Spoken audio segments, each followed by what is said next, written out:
누가복음 6장 23절 말씀입니다. 지금까지 계속해서 몇 주차 지금 온유에 대해서 계속 이야기를 나눴는데, 오늘 온유는 사실 이렇게 온유함의 보상에 대해서 한번 이야기를 좀 나누는 것이 어떨까 이런 생각이 들었습니다. 그리고 특별히 또 신광원님 목사님도 또 이렇게 면류관에 대해서 또 질문도 해주셨고, 개인적으로. 그래서 이제 관련된 주제인 것 같아서 제가 온유함의 보상이라는 제목을 가지고 나눌 예정인데요. 한번 예전에 했던 거 한번 떠올려 보시면 아마 알 것 같습니다. 월터 윙크 제가 말씀을 드렸었습니다. 월터 윙크는 뭐라고 얘기를 했냐면, 마태복음 산상수는 5장을 해석을 하면서 뭐라고 얘기를 했냐면, 오른뺨을 치면 왼뺨을 들이다라고 하는 것이 이게 저항이다. 이 저항인데, 이 저항을 통해서 뭘 드러내냐? 악이 얼마나 끔찍한지를 드러내는 저항이었다. 이렇게 얘기를 했는데, 사실은 이 부분에 대한 좀 해석이 다른 게 하나가 있습니다. 이 해석이 다른 책을 제가 직접 갖고 왔습니다. 해석이 다른 게 바로 이 복음과 함께 고난을 받으라에서는 이 해석이 조금 다릅니다.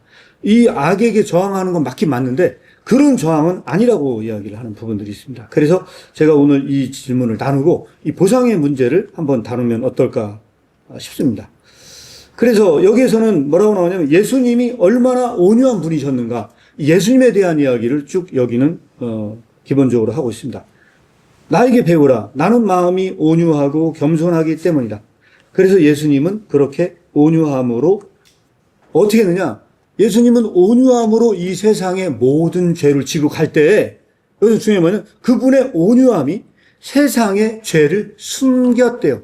그러니까 이 세상의 죄가 얼마나 끔찍한지를 다 드러낸 게 아니고, 예수님은 그 온유한 분께서 죄를 숨겼대요. 그래서 자신의 권리를 주장하지도 않았고, 자신이 아무런 잘못이 없다고 결백을 주장하지도 않았다는 거예요. 예수님은 그렇게 들어가서 외치지도 않았고, 그렇게 억울하게 죽임을 당하면서도 단 한 번도 그거에 대해서 자기 변호를 하지 않으셨다는 겁니다. 그런 방식으로 죄를 숨겼대요. 죄를 숨기고 나서 뭐라고 얘기하셨느냐? 예수님께서 십자가에 달리실 때, 아버지여 저들을 용서하여 주옵소서. 저들이 자기가 한 일을 알지 못하고 있습니다. 라고 말할 정도로 세상에 죄를 숨겼대요. 자, 그런데 지금부터 여러분들에게 좀 어려운 얘기일 수 있는데 한번 잘 생각해 보시기 바랍니다. 어떤 거냐면, 그분의 온유함이 그럼에도 불구하고 그들의 죄를 숨기지 못했대요. 좀 말이 안 되는 것 같지 않습니까? 분명히 예수님은 거기 있는 수많은 사람들의 죄를 숨긴 건 맞는 것 같아요. 맞는 것 같은데, 이 책은 희한하게 다른 얘기를 하고 있습니다. 어떤 얘기를 하냐? 그분의 온유함이 그들의 죄를 숨기지 못했대요. 숨기지 못했대요. 아까는 분명히 숨겼다고 얘기했는데 이번엔 숨기지 못했대요. 좀 말이 안 되는 얘기 같습니다. 근데 그냥 뭐라고 얘기했냐? 왜냐하면 그가 그렇게 말함으로써 죄가 원래 있는 것보다 훨씬 더 적은 것처럼 보이는 건 맞아요. 맞긴 맞거든요. 그런데 뭐라고 얘기를 하냐? 이렇게 얘기를 쓰고 있습니다. 여기서는. 자, 그런데 반면에 다른 의미에서 그들이 온유함의 죄를 짓게 됨으로써 예수님의 온유함의 죄를 짓게 돼요. 예수님은 그들의 죄를 다 덮었어요. 덮었는데 그 온유한 분께 그 당시에 군중들은요, 돌을 집어서 던졌어요.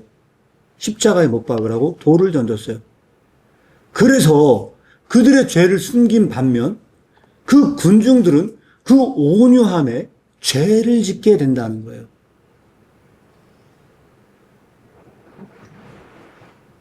중요한 퀴즈 여기서 하나 말씀드리고 넘어가도록 하겠습니다. 그러면 어느 죄가 더 끔찍할까요?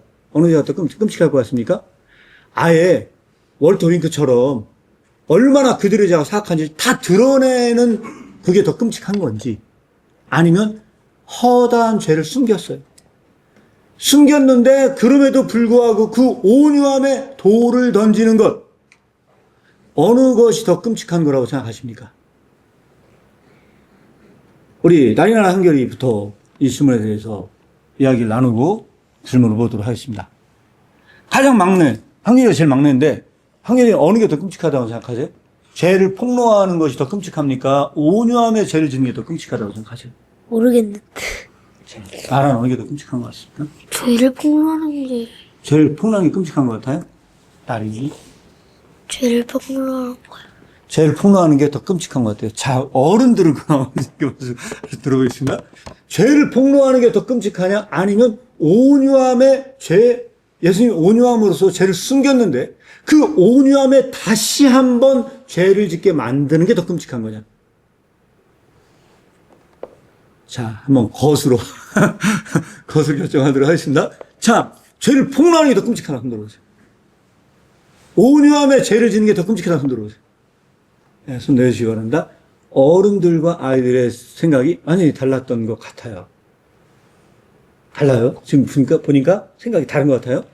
어른들이 아무래도 생각이 좀 더, 제가 볼 때는 생각이 더 깊은 것 같다는 저는 생각이 듭니다.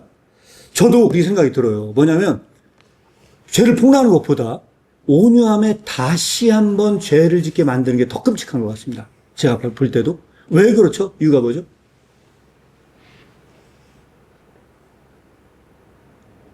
온유함에 다시 한번 죄를 짓는 거는 더 끔찍한 것 같거든요. 제가 봐도. 왜 그럴까요?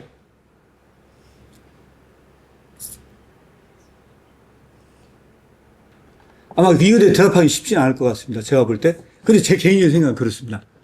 제 개인적인 생각은 왜 그게 더 끔찍하냐? 죄를 폭로하는 건요, 그래도 구원의 가능성이 남아있어요. 그래도 구원의 가능성이 남아있어요.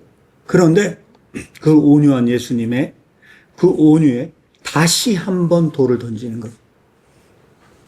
그것은 영원히 구원으로부터 단절되는 가장 끔찍한 사건은 아닌지.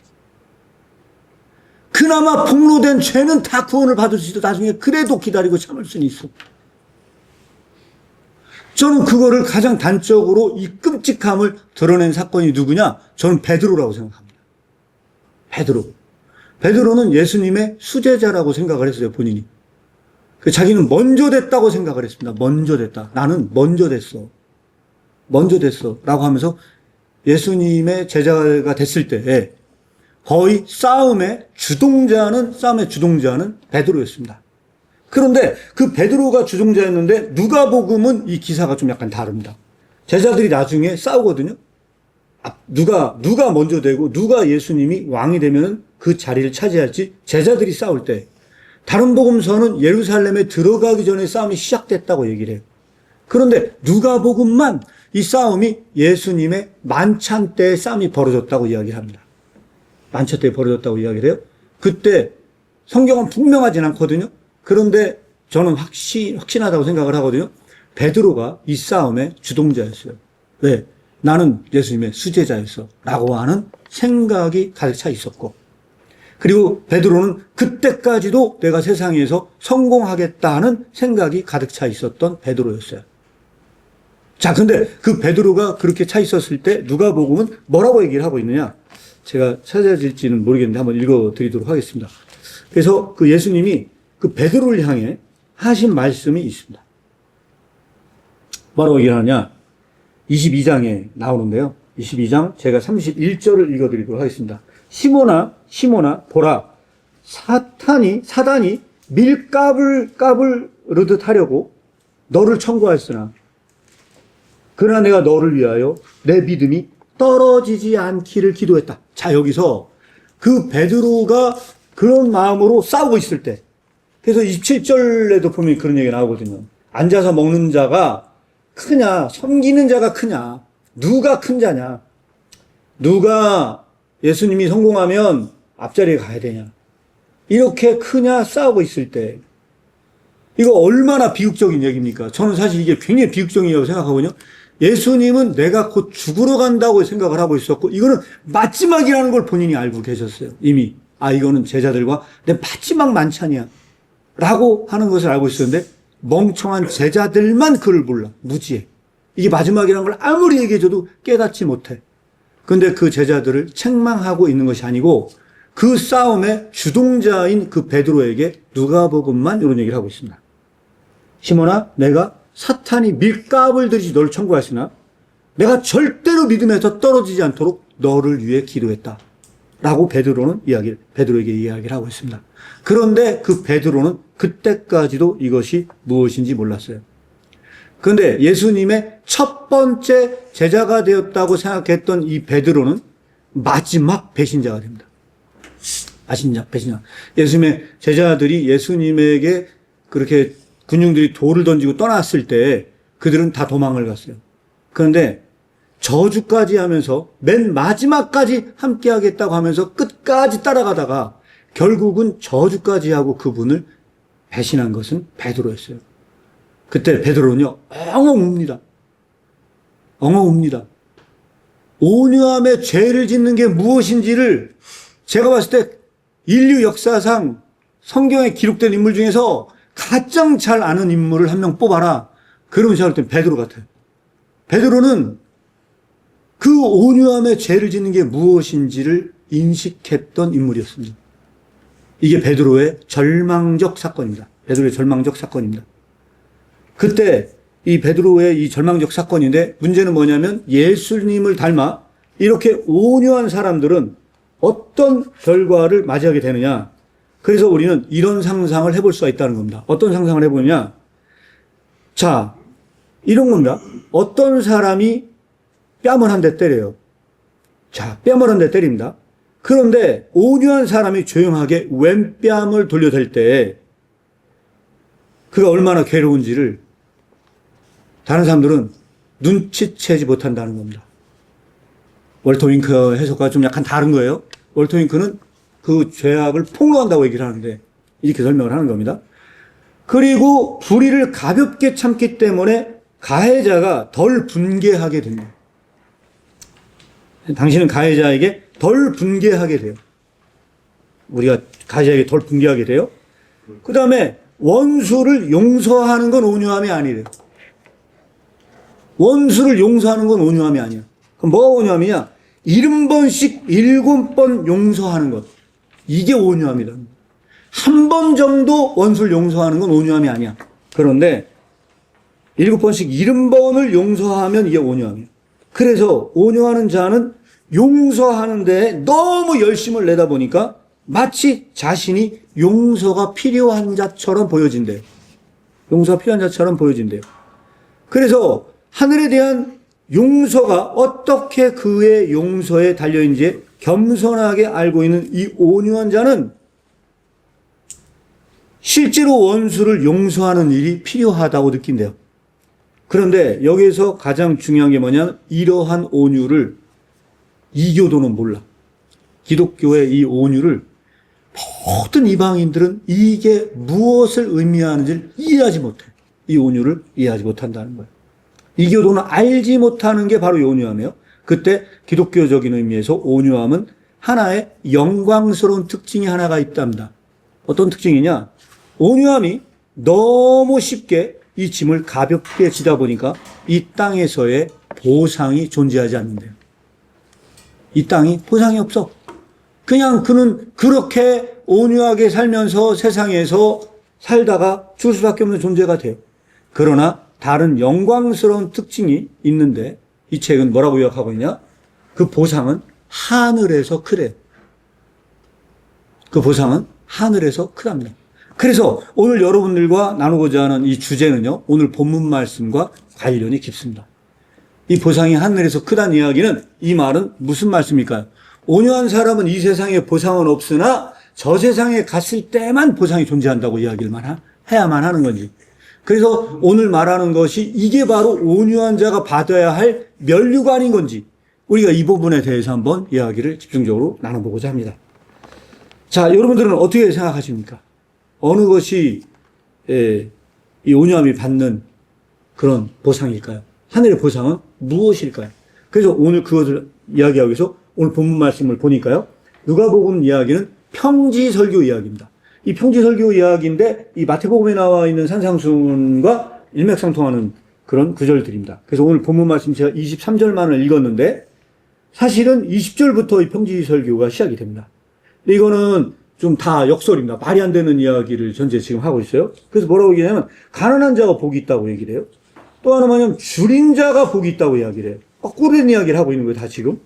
배부른 자가 복이 있는 게 아니고, 줄인 자가 복이 있고, 너희가 배부름을 얻을 것이다. 우는 자가 복이 있대요. 오히려 역으로.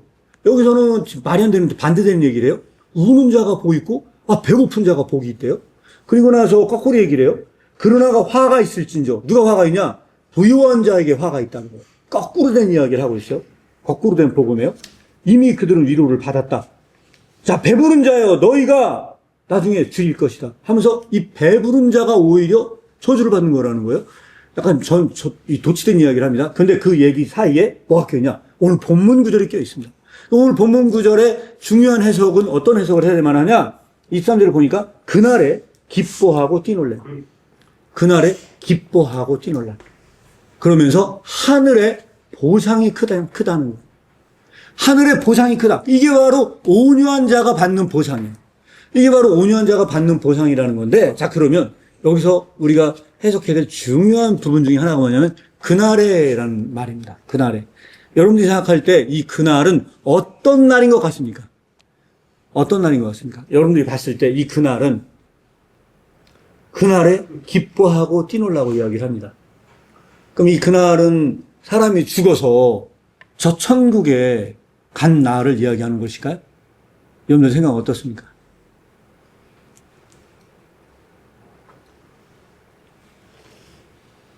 전통적으로 신학에서는요, 이게요, 종말적인 사건으로 해석을 한 것 같아요. 종말적인 사건으로 해석을 했어요. 그래서 이 그날이라고 하는 게 마치 이 세상에서는 보상은 없는데 영원에서 보상이 있는 것처럼 그렇게 설명을 하고 있습니다. 근데 저는 이런 생각에 대해서 조금 약간 반론을 제기하고자 이 말씀을 꺼내 들었습니다. 그래서 제가 말씀드리는 게 이게 타당할 것 같은지 한번 잘 생각해 보시고, 저는 이 그날이라고 하는 이 그날은요, 어떤 날을 얘기하는 거냐? 그런 일반적인 전통 신학에서 말하는 이런 종말론적인 개념이 아니고, 이것은 뭐냐면 네가 진짜로 그 핍박받는 그날. 여기서 말하는 건 뭐냐면 그렇게 네가 죽어서 영원의 때에 너는 기뻐하고 뛰놀라가 아니고, 이 만약에 진짜 그날에라고 하는 이 날이 네가 그 핍박받는 그날에 기뻐하고 뛰놀라 라고 얘기하면 여기서 받는 이 상이라고 하는 거는 그 해석이 좀 달라져야 되지 않냐 라고 하는 것이 제가 여러분들에게 말씀을 드리는 거고요. 그래서 오늘 본문 구절은 뭐라고 얘기를 하냐? 만약에 이게 진짜 그날에가 앞에 22절부터 이건 얘기해야 된다고 생각을 하거든요. 22절에 보니까 뭐라 나옵니까? 인자로 말미암아, 예수 그리스도로 말미암아 사람들이 너희를 너희를 미워해요. 너희를 미워하고 멀리하고 욕하고 너희 이름을 악하다 하여 버림을 받을 때, 거꾸로 되는 거예요. 너희가 세상에서 그렇게 미움을 받고 버림을 당할 때, 그날에 저는 이게 명확하게 이게 그날이라고 생각을 하거든요.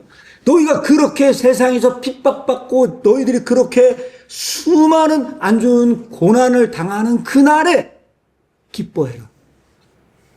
이거는 누가복음의 논조로 말하면요, 이렇게밖에 해석이 안 된다고 생각을 하거든요. 바로 그렇게 너희가 핍박받는 그날에, 그때 너는 기뻐하고 뛰놀라. 기뻐하고 뛰놀라. 하늘의 상이 크다. 이게 오늘 본문 9절에 해석해야 될 가장 중요한 부분이라고 생각을 합니다. 그럼 이 상은 어떤 상일까요? 이 상은 좀 애매한 것 같습니다. 우리가 얘기하는 무슨 면류관 보통 생각하는 그런 상 같지는 않고, 지금 여기에 네가 핍박받는 것 자체가 상이야 라는 느낌으로 이게 보여지거든요. 느끼는 거 보여지는데, 이게 그래서 어떻게 이걸 설명을 해야만 하느냐 라고 하는 것이 이 첫 번째 오늘 여러분들에게 이 상에 대한 설명을 드리고자 하는 부분들이고요. 여기에서 우리는 또 해석해야 될 부분들 중에 하나가 바로 면류관이라고 생각을 합니다. 그래서 면류관 얘기 나오는 게 대표적인 어디냐, 야고보서에 면류관 얘기가 나와요. 야고보서 한번 찾아보도록 하겠습니다. 야고보서 1장.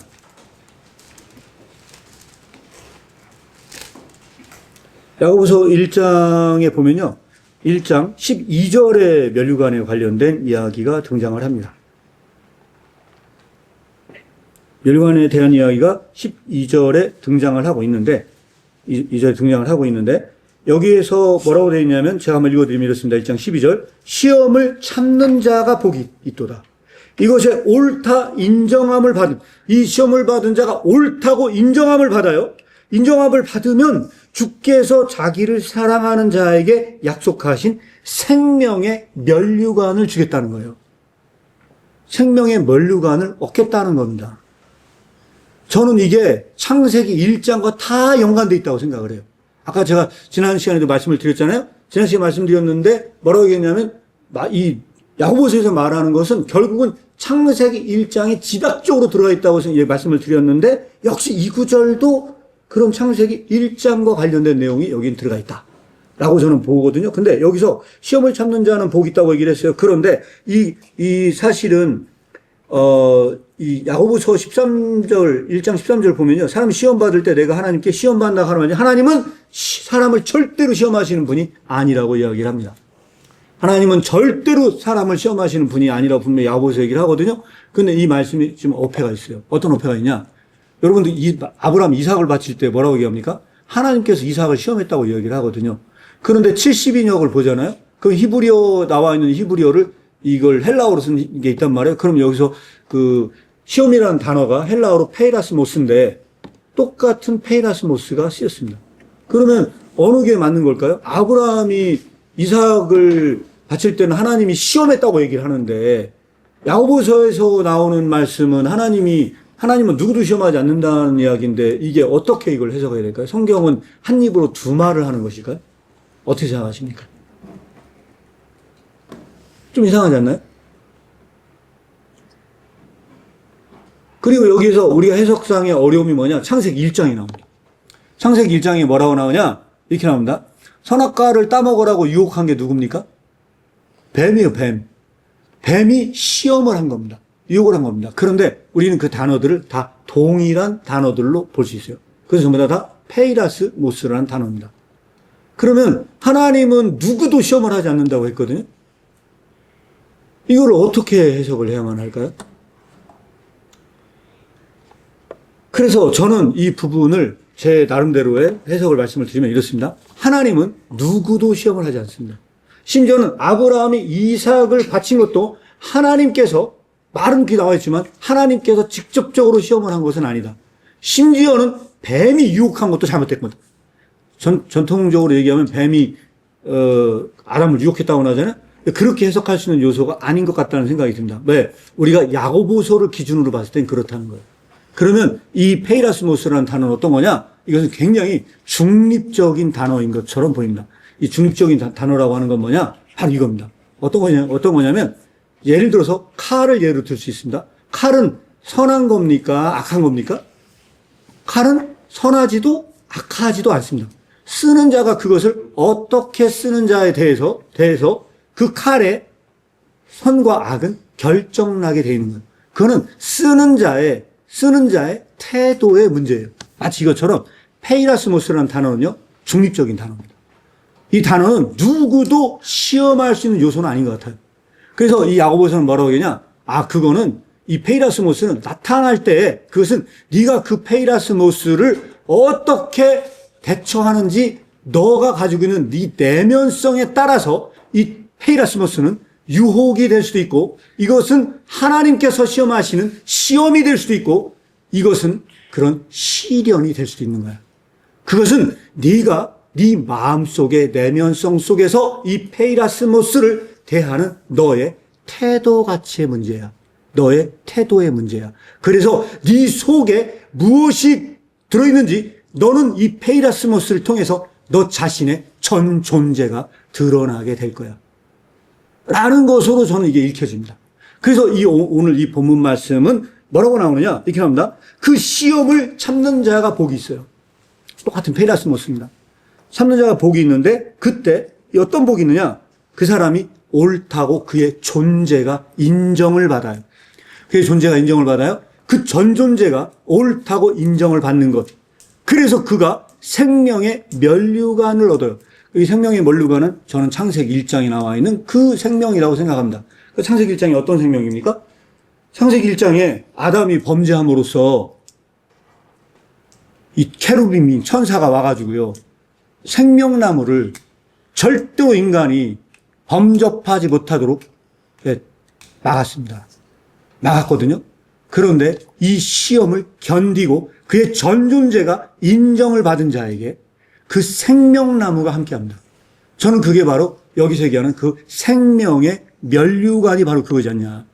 저는 그렇게 말씀을 드리고 싶습니다. 그래서 이거는 어떻게 저 설명을 드릴 수 있냐. 이거는 저는 교회론하고도 관련이 깊다고 생각을 합니다. 이 교회론은 뭐냐면 그 베드로가 아까 지금 베드로가 그 온유의 시험에서 이 예수 그리스도의 그 온유 마지막 그 온유의 테스트에서 절망한 자가 저는 이 베드로라고 생각을 하거든요. 그래서 온유에 다시 한번 죄를 지고 그는 절망해서 어디로 가냐? 물고기를 잡으러 가요. 아, 나는 이제 끝이야. 더 이상은 안 돼. 이 온유에 죄를 짓고 절망한 영혼이 바로 베드로입니다. 근데 그 베드로에게 예수님께서 하신 말씀이 마태복음 16장에서 예수님께서 하신 말씀이 있습니다. 자, 그럼 예수님이 16장에 뭐라고 말씀하셨느냐? 이렇게 얘기를 합니다. 어떤 일이냐? 시몬 베드로가 대답하여 이르되 16장 16절입니다. 주는 그리스도시요 살아계신 하나님의 아들이다. 너희는 나를 누구라 하느냐? 예수님께서 지나가다 가이사라 빌립보에서 물어봤어요. 너희는 나를 누구라 하느냐? 그렇게 물어봤거든요. 그랬더니 주는 그리스도시요 살아계신 하나님의 아들이라고 얘기했어요. 그랬더니 17절에 예수님께서 뭐라고 말씀하시냐? 이렇게 얘기를 합니다. 예수께서 대답하여 가라사대 바요나 시몬아 내가 복이 있도다. 이를 내게 알게 하시니는 혈육이 아니요 하늘에 계신 내 아버지시니라 라고 얘기를 하면서 18절 중요한 이야기를 합니다. 또 내게 이르노니 너는 베드로라. 내가 내 반석 위에 내 교회를 세울 것이다. 내가 이 반석 위에 내 교회를 세울 거다 해서 여기서 교회론이 시작돼요. 교회가 시작되는 지점을 이 얘기를 해요. 그래서 많은 성사학자들이 교회가 언제 시작됐냐에 대한 많은 논란을 가지고 이야기를 합니다. 그래서 대부분의 많은 사람들이 구약에는 교회가 있었냐, 아니면 신약에서는 성령 강림 이후의 사건이냐, 여러 가지 이야기를 하는데 오늘 여기서 예수님께서 약속을 하세요. 내가 이 베드로라는 이 반석 위에 내 교회를 세우겠다라고 했을 때 그 침례교 신학에서는 이걸 굉장히 강조하거든요. 침례교에서는 뭐라고 얘기를 하느냐 이렇게 얘기합니다. 이거는 침례교는 빌리버스 처치를 강조합니다. 그렇다 보니까 이 베드로의 고백 위에 그리스도께서 세우겠다라고 해서 이 고백을 굉장히 강조합니다. 이 주는 그리스도요 살아계신 하나님의 아들이라는 이 고백에 의해서 세워진 것이 바로 교회다라고 이렇게 설명을 합니다. 그런데 오늘 제가 이 온유와 관련된 주제에 대해서 만약에 교회론을 이걸 새로 이야기를 해라 그러면 제가 봤을 때는 고백은 너무 약한 것 같고 베드로 내 이 반석이라는 것은 뭐냐? 베드로의 이 전 존재, 이 베드로의 존재 위에 내 교회를 세우겠다. 그러면 이 베드로의 이 존재가 시험을 받고 아까 얘기했던 것처럼 그 야고보서에 얘기한 것처럼 시험을 받아야 돼. 그리고 시험을 받은 자는 복이 있어. 근데 그 복을 받은 후에 그 존재가 인정을 받은 후에 이 존재가 인정을 받은 시점이 이 베드로는 저는 언제라고 생각을 하느냐? 예수님을 3번 부인하고 나서 요한복음 21장 이후에 보면요. 예수님이 다시 나타나십니다. 그리고 나서 뭐라고 얘기하느냐? 네가 지금까지 네 마음대로 다니고 네 뜻대로 다 하고 네 띠를 띠고 다녔지만 네가 두 팔을 벌리니 남이 너를 띠띠우고 네가 원치 않은 곳으로 갈 것이다. 결국 너는 순교할 거다. 라고 얘기했을 때 궁극적으로 그는 죽기 싫어서 도망을 가면서 3번이나 부인했던 그 베드로가 예수 그리스도의 그 이야기를 그대로 수용하는 듯한 구절이 나옵니다. 저는 바로 거기가 베드로가 다시 한번 새로운 존재가 잉태되는 순간, 그가 진짜로 예수 그리스도의 복음의 말씀에서 인침을 받은 순간, 그래서 그의 전 존재가 인정을 받는 순간, 이게 바로 지금 우리가 읽었던 야고보서 말씀에 의하면, 야고보서 말씀에 의하면 뭐라고 읽었던 말씀을 제가 말씀을 드리면 이렇게 나와 있습니다. 시험을 참는 자는 복이 있도다. 이것이 옳다 인정함을 받은 후에, 네가 오라 하고 인정함을 받은 후에, 인정함을 받으면 주께서 자기를 사랑하는 자에게 약속하신 생명의 면류관을 줄 것이다 라고 얘기한다면, 이 생명의 면류관은, 다시 한번 여러분들에게 질문을 드리겠습니다. 이 생명의 면류관은 죽어서 받는 면류관이냐, 죽어서 받는 면류관이냐, 아니면 이 지상에서 정말로 그렇게 핍박받고 그 시험을 옳다 인정하는 그 순간에 그 생명의 면류관은 도래하는 것이냐. 여러분들은 어떻게 생각하십니까? 저는 아까 온유한 자에게 얘기했던 그 상 있지 않습니까? 그날에, 네가 그날에 기뻐하고 뛰놀라 라고 하는 그날에 기뻐한다고 이야기를 했거든요. 그날에 기뻐하고 뛰놀라고 얘기를 한 그날은 어떤 날이냐? 그게 죽어서 그렇게 된 게 아니고 그 핍박받는 그날에 기뻐하고 뛰놀라. 왜? 그날에 생명의 면류관이 너에게 임할 것이다.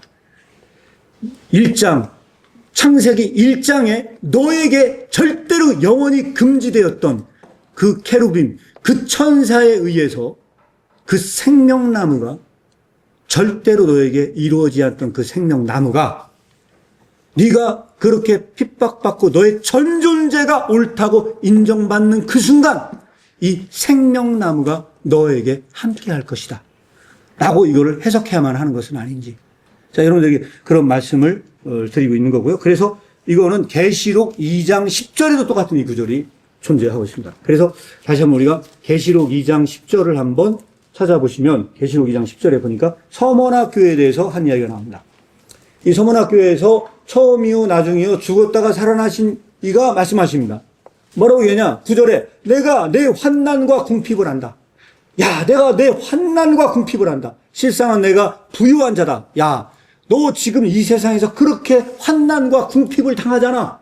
그런데 아니야, 너는 원래 부유한 자야 라고 이야기를 해요. 거꾸로 된 이야기를 또 하죠. 여기서 자칭 유대인이라 하는 이들에게 회방하는 걸 아노니 실상 그 사람들 유대인들 아니야 라고 이야기를 하면서 10절에 보니까 내가 장차 받을 고난을 두려워 말라. 야, 앞으로 네가 복음만 했으면 수많은 고난을 당하게 될 거야. 그러나 그거 두려워하지 마.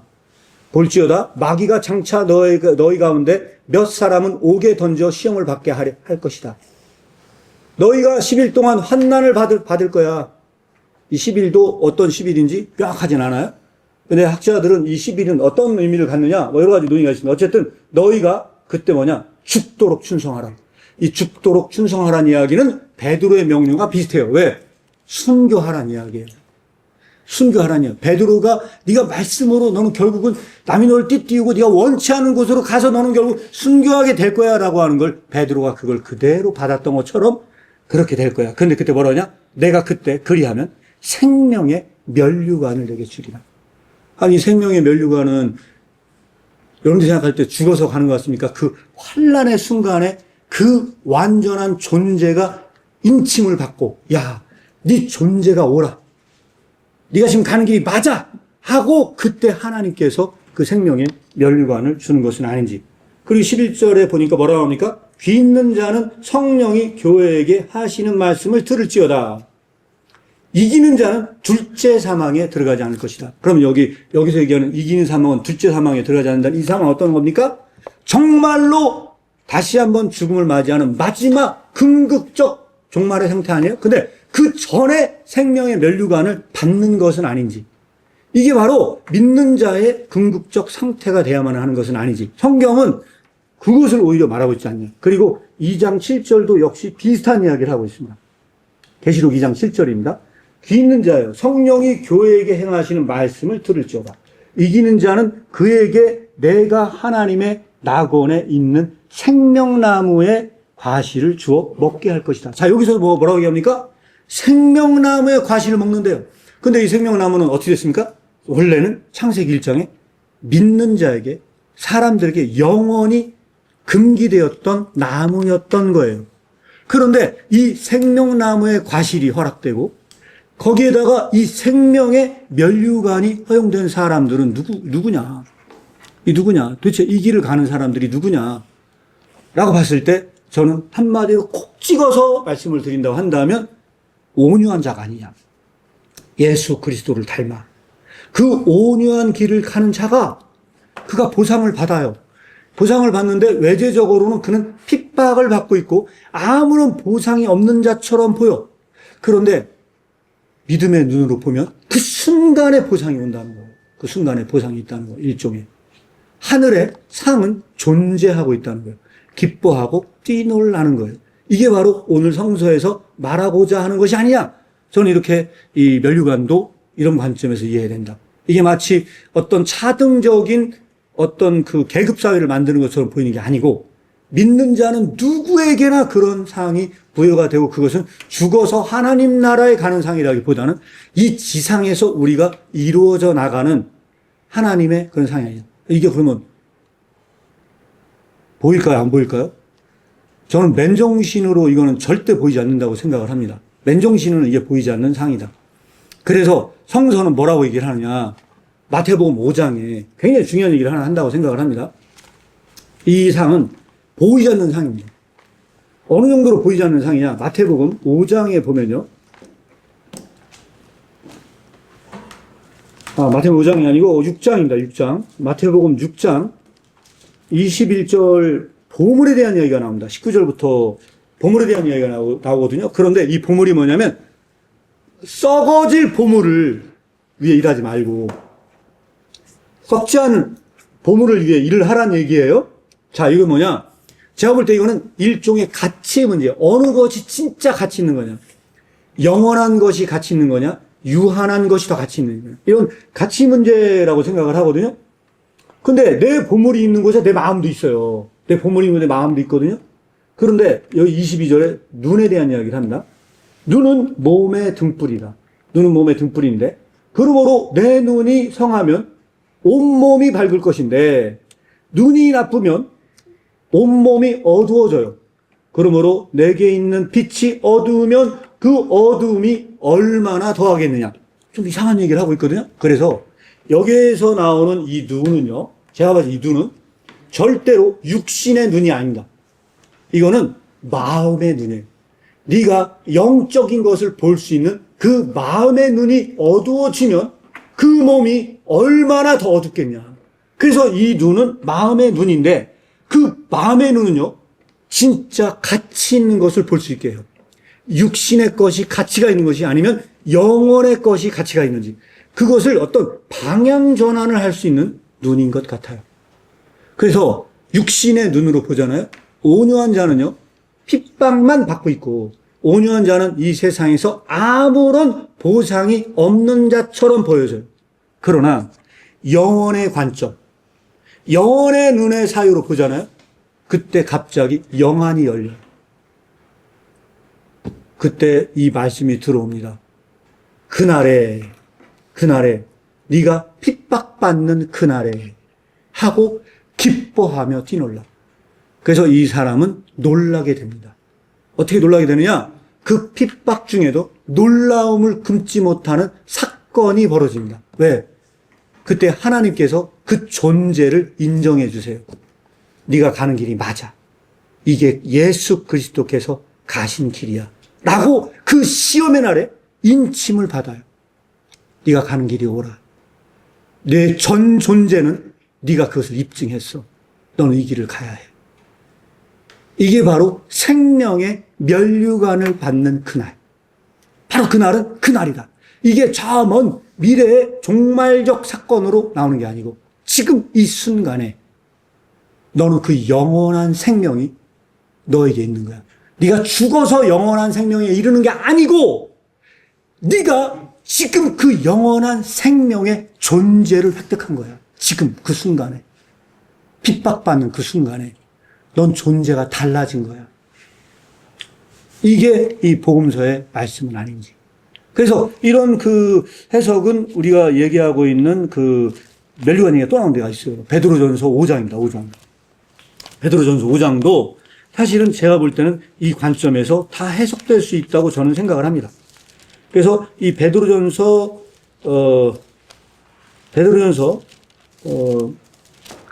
5장을 보시잖아요. 베드로전서 5장은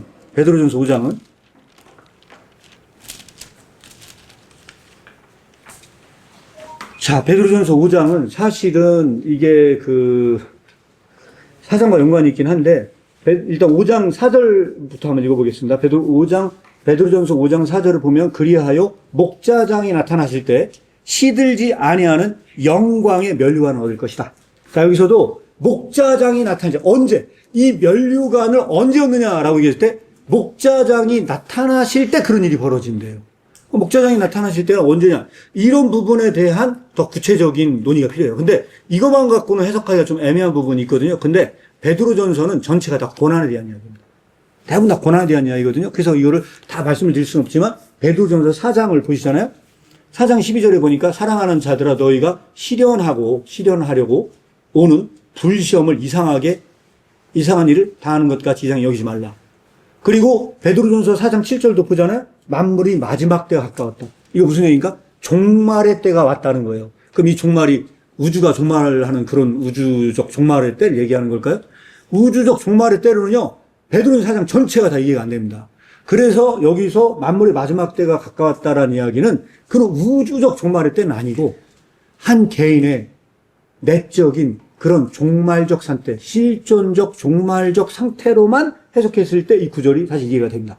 그리고 이거를 다 설명을 드릴 수는 없고요. 4장 13절 보니까, 베드로전서 4장 13절 보니까, 오직 너희가 그리스도의 고난에 참여하는 것으로 즐거워하라. 여기서 얘기했죠? 고난에 참여하면 즐거워하라. 여기서 즐거움에 참여하라는 거예요. 그때 이는 그의 영광이 나타나실 때, 자, 여기서 영광 밑줄 탁탁 쳐야 되거든요. 영광이 나타나실 때, 너희로 즐거워하고 기뻐하려 하리라. 자, 그럼 여기서 뭐냐면, 이 영광은 지금 나타난다는 거예요? 미래에 나타난다는 겁니까? 제가 봤을 때는 요 13절의 이 구절은요, 미래 영광 같아. 지금 나타난 영광은 아니고, 언젠가 저 미래에 영광이 나타나실 그때에 너희가 즐거워하라 하는 느낌이 와요. 근데 14절 한번 보죠, 14절. 14절 보니까, 너희가 그리스도의 이름으로 욕하고 핍박을 받으면 복이 있다. 영광의 영, 곧 하나님의 영이 너희 위에 계시다. 그럼 이 영은 어떤 거예요? 이 영광은 어떤 영광일까요? 14절의 영광은 미래에 오는 영광이 아니고 네가 핍박받는 그날에 그리스도의 영이 그 자리에 있다는 거예요. 그럼 이 영광은 미래에 있는 영광이 아니잖아요. 그러니까 제가 봤을 때는 13절은 약간 미래적인 영광으로 읽혀질 수는 있는데 여기서 얘기하는 14절은 현재적으로 이 영광이 네가 핍박받는 그 순간의 영광이 너에게 있어. 그러고 읽혀져요. 이게 순간에. 그리고 16절 한번 봐보세요. 16절.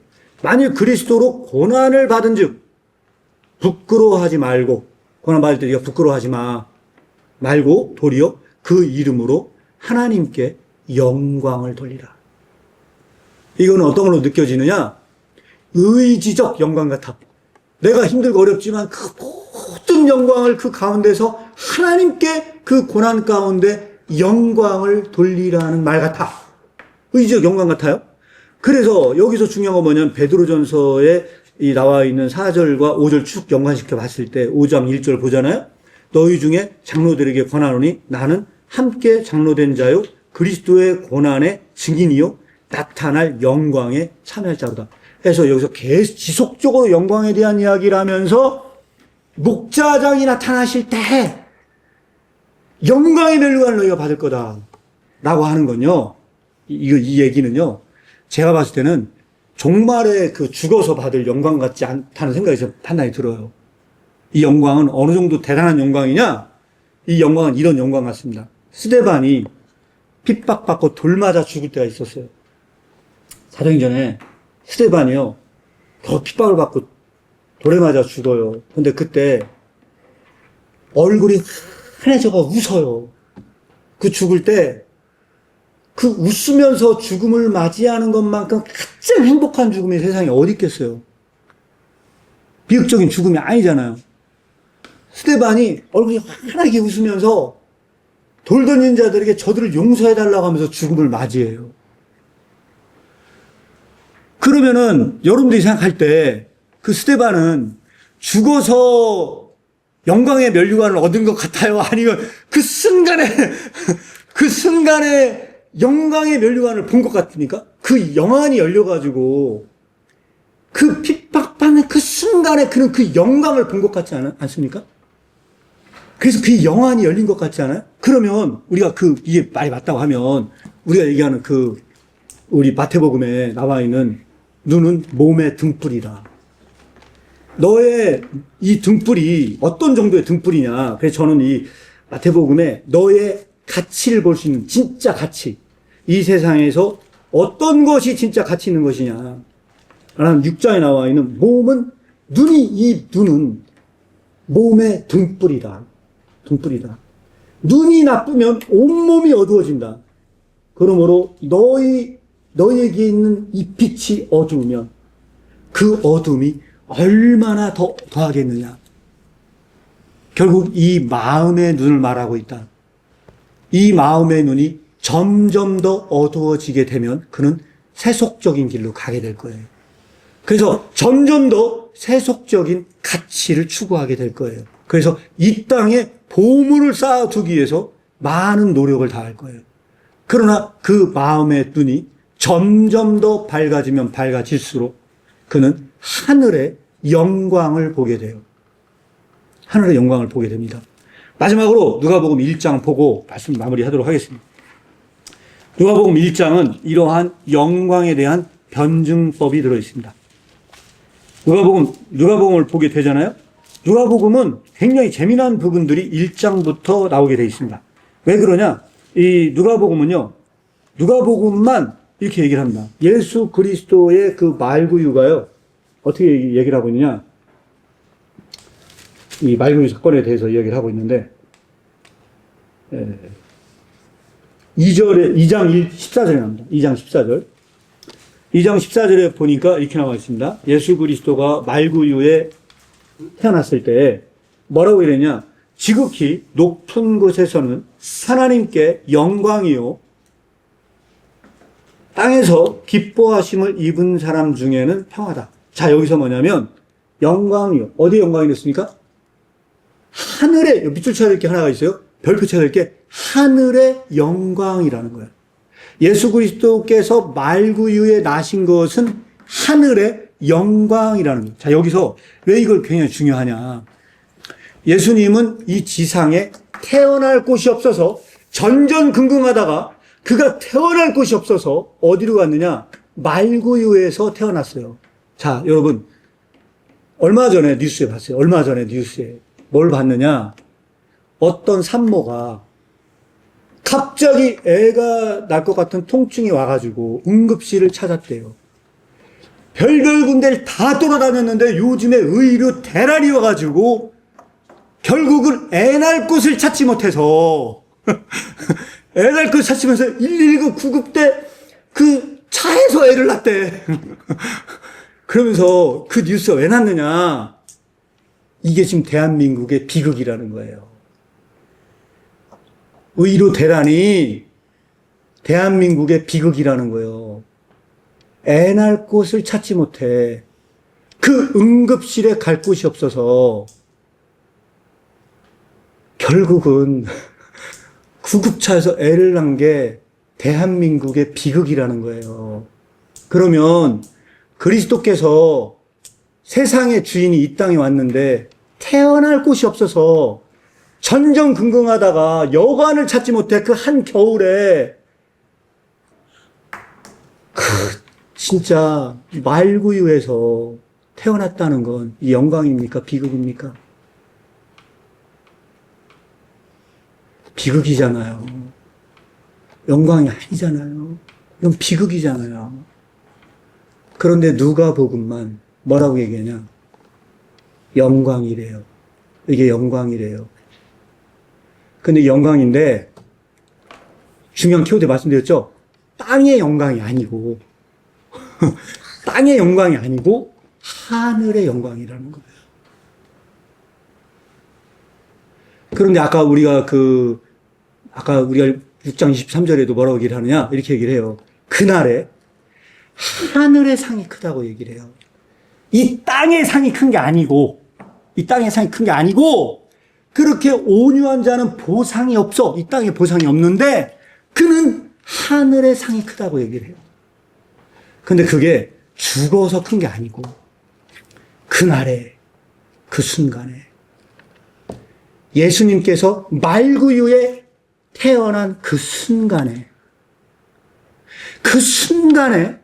하늘에는 영광이에요. 그게 예수님께서 부활한 게 영광이 아니고 그 말구유에 태어난 그 순간에 하늘에는 그게 영광이 되었습니다.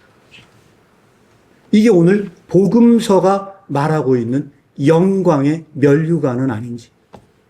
그때 예수 그리스도께서 그와 함께 하시기 때문에, 왜? 그 고난받는 그 순간에 그리스도께서 함께 고난을 당하신 것, 그것이 그에게 참으로 영광이 되는 것은 아닌지. 이게 바로, 그래서 이것을 보는 눈을 가진 자에게 복이 있습니다. 이게 바로 마음의 눈인 것이고 이 눈을 가진 자에게 복이 있어요. 그래서 이거를 다시 한번 별 사건으로 해석을 하면요, 이 별을 본 자에게 복이 있어요. 천문학자들이 아무리 하늘을 쳐다본다 하더라도 동방박사 세 사람이 본 그 별은 그런 별이 아닌 거예요.